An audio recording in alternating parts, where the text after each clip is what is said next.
ابن رجب رحمه الله، الحافظ زين الدين عبد الرحمن بن أحمد بن رجب الحنبلي رحمه الله تعالى، إمام عالم لكنه زاهد ورع متواضع.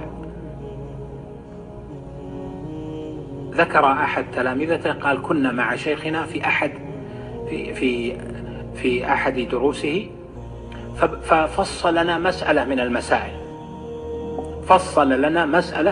من المسائل، بتفصيل عجيب. يقول: ثم دعينا معه في ذلك اليوم لمجلس أحد كبار القضاة. يقول: فتكلموا مما تحدثوا فيه هذه المسألة.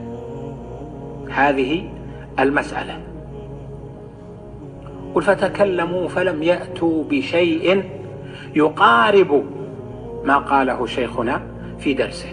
يقول: ونحن ننظر إلى شيخنا نريده أن يتحدث، أن يتكلم، أن يفيدهم ليظهر فضله عليهم. طالب يريد أن يظهر فضل شيخ أو يعني يفتخر فيه، ولكنه سكت. يقول: فلما انصرفنا،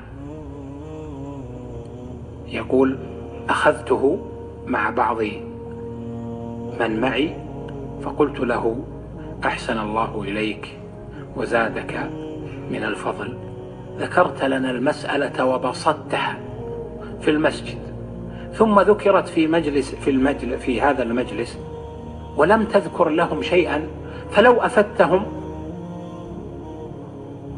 فقال كلمة الذي ليس عنده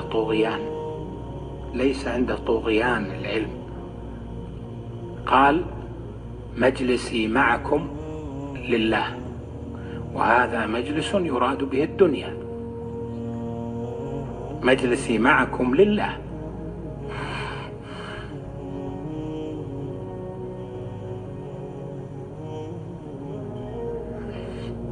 وهذا مجلس يراد للدنيا. التواضع سمة النجاح، الطغيان سمة الفشل. ولذلك كلما اقترب الواحد منا من التواضع مع قوته العلمية، قوته الإدارية، قوته في فنه، ولكن في داخله متواضع، ليس طاغيا، ليس متسلطا، ليس مستبدا، يعني